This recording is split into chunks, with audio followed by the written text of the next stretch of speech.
There's a very clear key in the transfer portal to turning around your football team. Grabbing experience, starts, and snaps out of the portal. Did KU do enough with this portal class?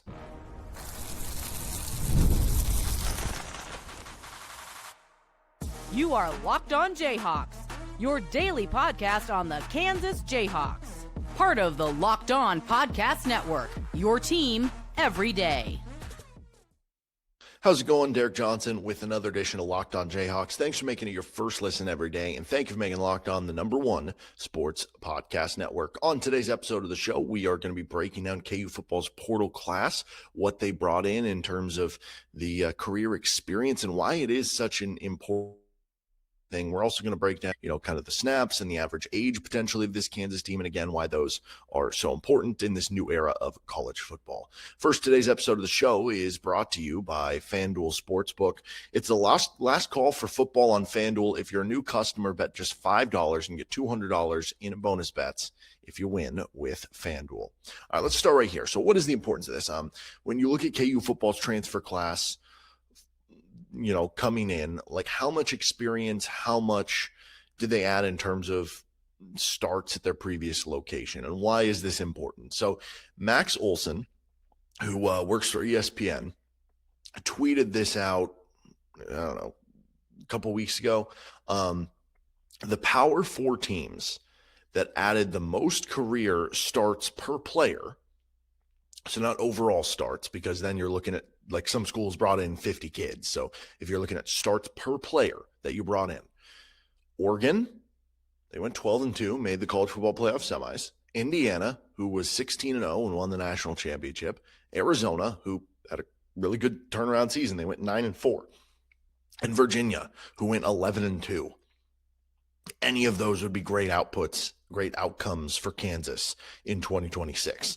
Now, when looking at this, so we're going to try to take a look at some of this for how Kansas did in the transfer portal, right?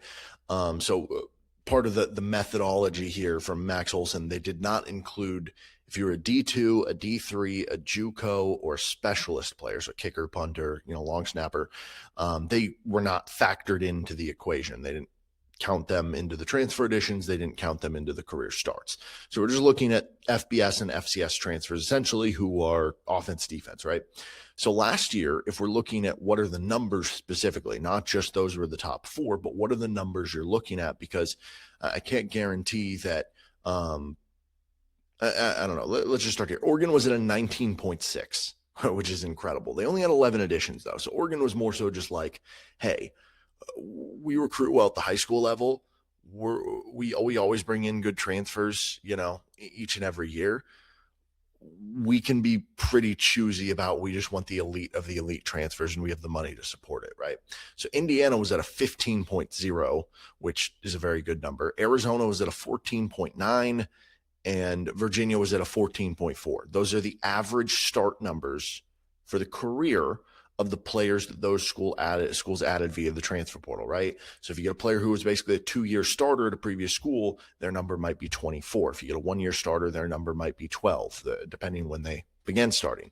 And there's some other schools who didn't crack the top 4 who I think show good numbers of maybe what would represent a target goal for KU this offseason.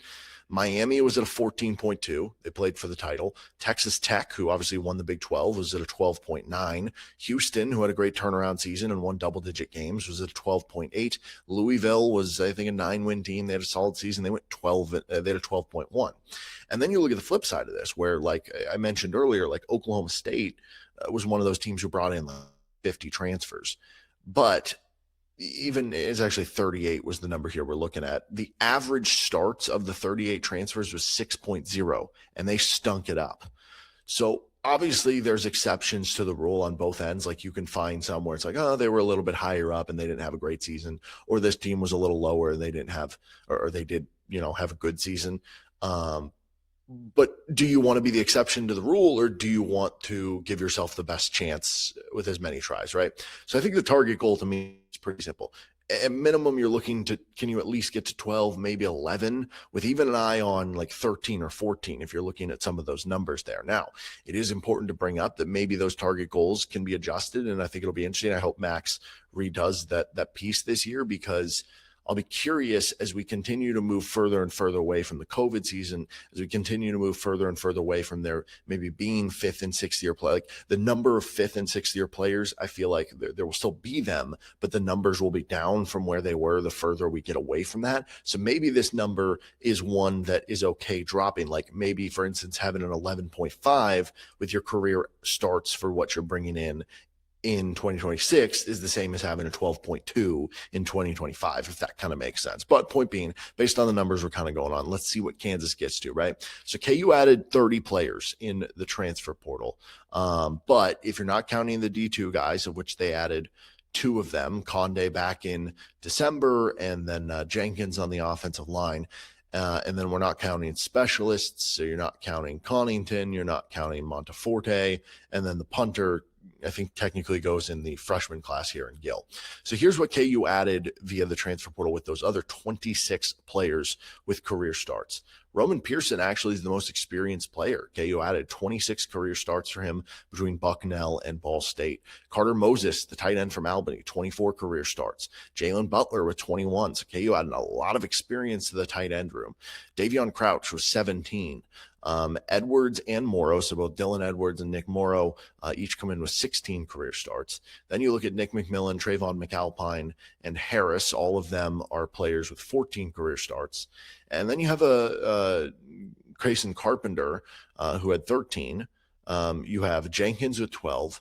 Each of Watson and Smalls had 11. Gordon and Santiago each had 10. Jabril Alamine, and Cox each had 9. Jalen Dupree had 8. Willis had 6. Stroh had 5.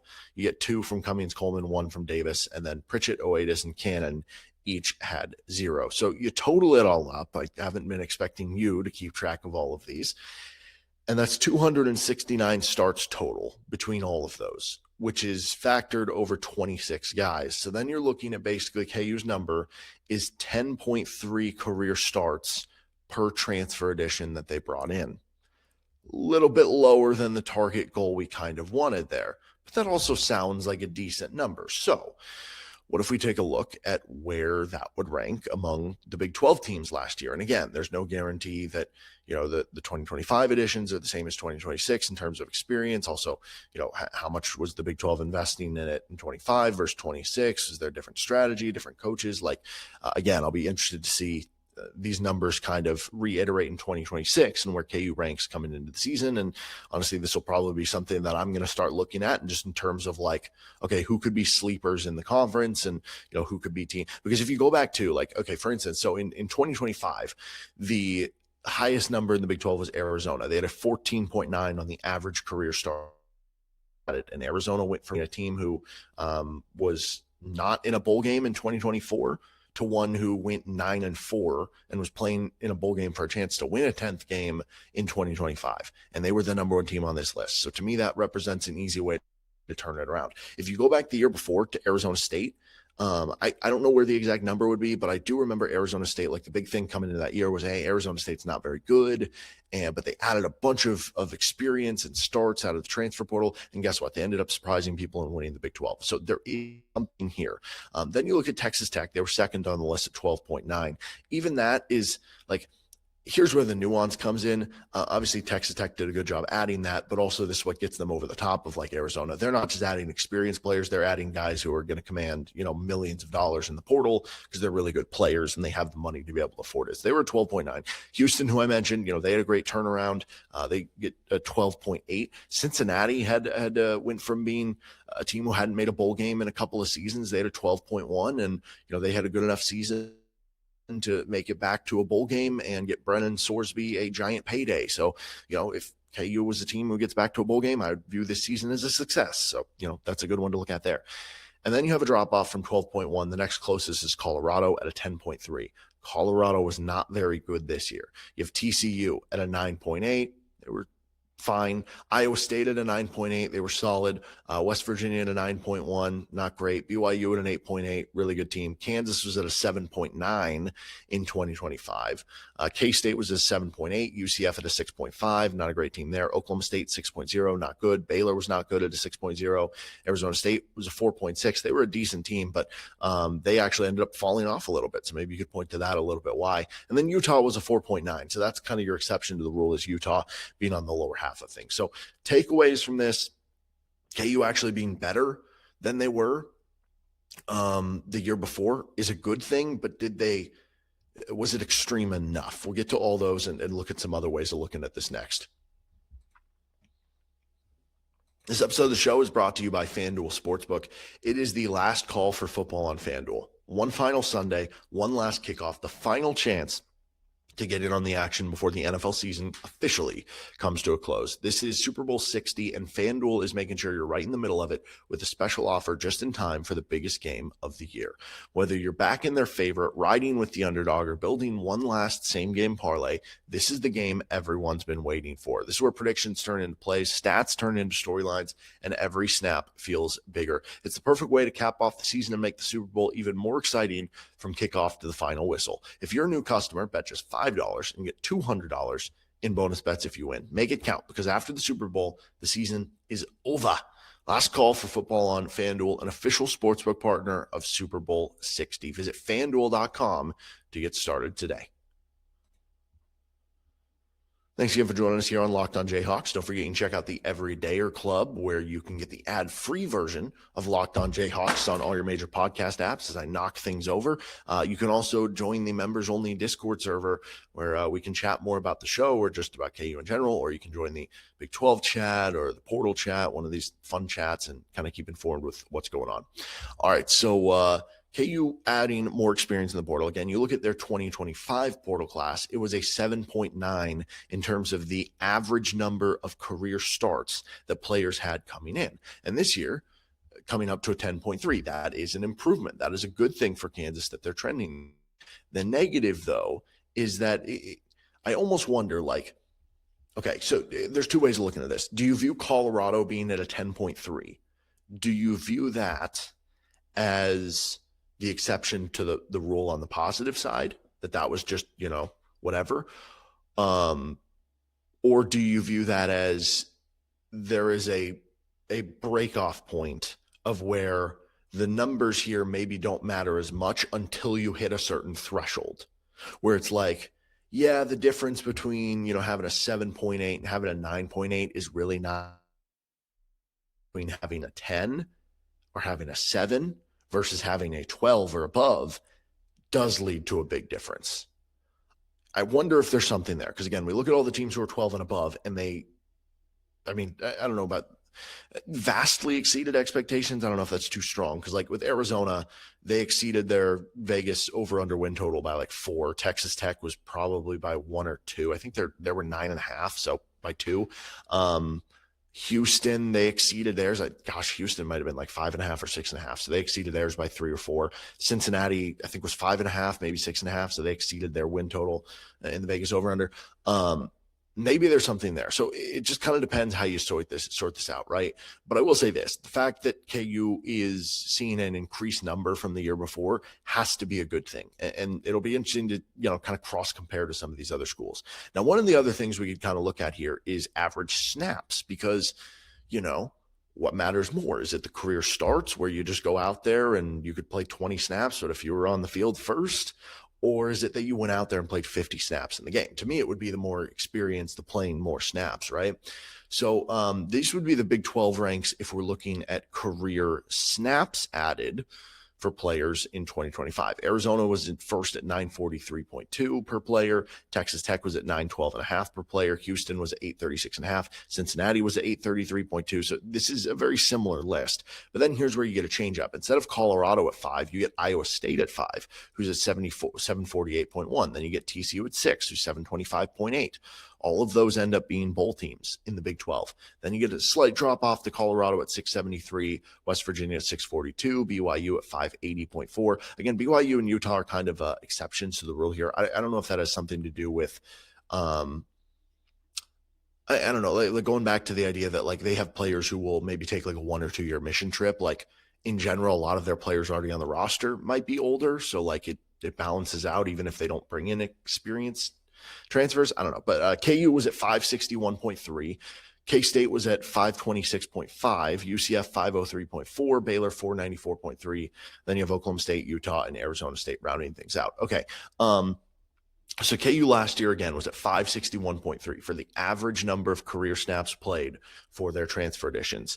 This year, if you look at the 26 players KU added, again, not counting the specialists or the D2 guys, they played a total of 18,227 snaps, which would equal out to 701 per player. So again, KU's jumping up that list as well. That's like 140 more snaps per player that KU brought in. So it is definitive that KU is bringing on more experience in 2026 than they did in 2025.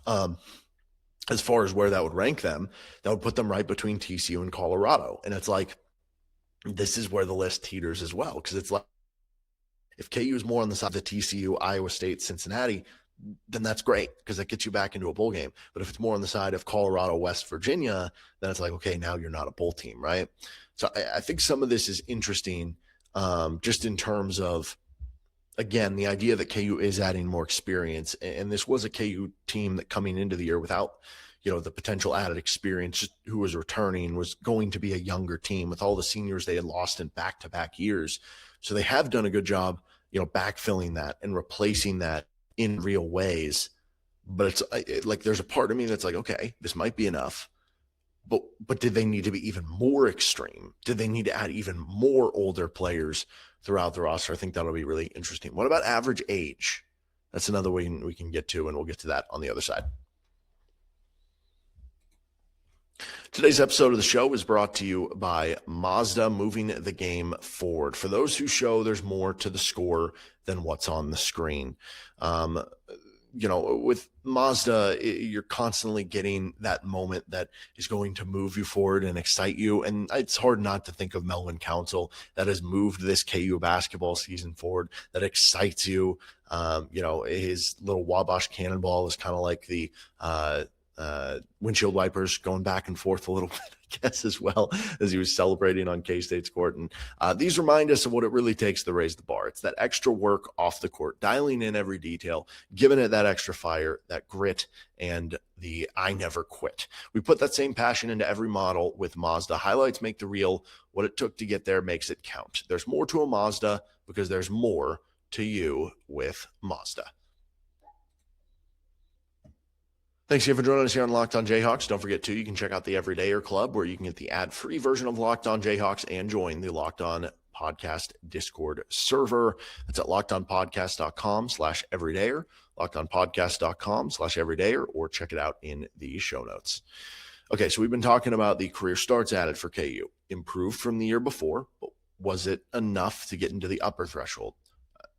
Again, it'll be interesting comparing to the other Big 12 schools, but if you're basing off last year, gets them in the upper half, just not quite in the top four.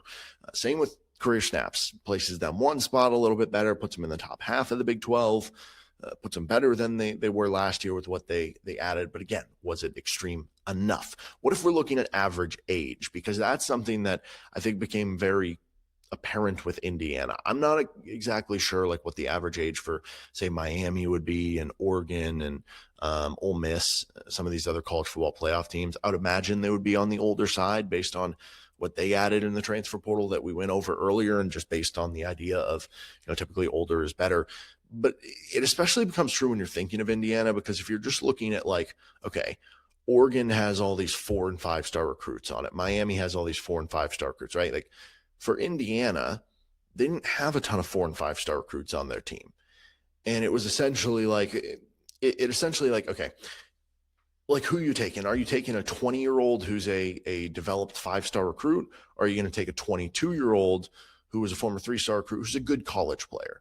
A lot of times the 20-year-old's going to win there. But now what happens if we extend that career arc where now it's a 24-year-old good college player? And now all of a sudden you have something. And Indiana's average age on this past year's roster was 23 and a half. I mean, they had 25-year-olds, they had 24-year-olds. It was a very old roster for the Hoosiers, 23 and a half. And so I don't know how how much of a target that can be, because that's something where it's like, again, as the COVID year starts to factor out, like it gets difficult to get to that point. But from the Kansas perspective, the older you can get, the better. And you could say, okay, but that makes it almost like a 1 year thing.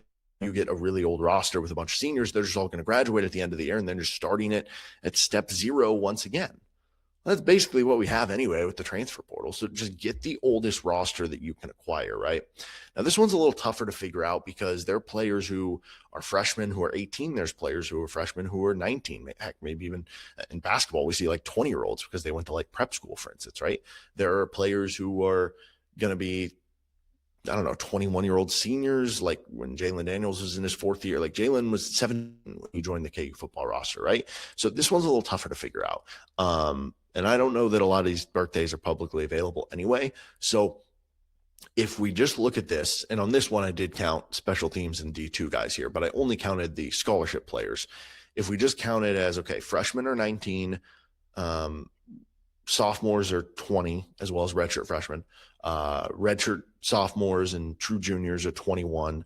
Seniors and redshirt juniors are 22.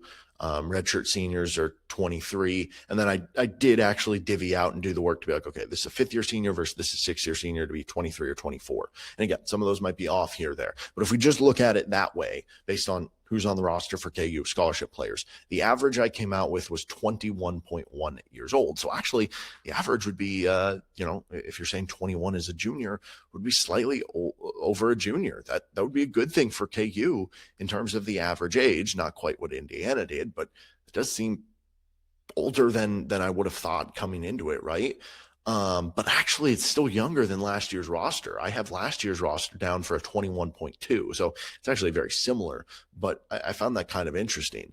Now, one thing that's different is the amount of like juniors on this roster in 2026 makes it so that the average age in 2026 is similar to the one in 2025, but it has like another year to kind of develop into getting even older, which I think is interesting because it almost feels like to me, this portal class was kind of a 2-year window thing for KU football. You can't really control what's going to happen with the portal each and every year and how things are going to react next off season, but it almost feels a little bit like that to me with KU. So can you make a bowl game in 2026 becomes the question. Just get 6 wins, especially with what has now come out to be a pretty tough schedule for KU. And then if you can find a way to just make a bowl game, get to 6 wins in 2026, can you then build on that with what could be an even older team on what does have, more experience than the class you brought in the year prior, and turn that into an 8 or 9 win team, right? Kind of similar to the trajectory you had in 2022 with the Liberty Bowl, and then 2023 when you won 9 games. And, if not for a few maybe injuries or things that did or didn't go your way throughout the season, that could have been a double-digit win team, right? I think that would be a good 2-year window trajectory here for KU football. All right, that'll do it for this episode of Locked On Jayhawks. You can find our show anywhere you get your podcast, including on our YouTube page where you can like and subscribe to the show. We'll be back on Tuesday to talk a little more KU basketball and break down some of the things they're doing well so far through Big 12 play. We'll have the KU BYU preview later this week as well, and we'll see you next time for another edition of LOJ.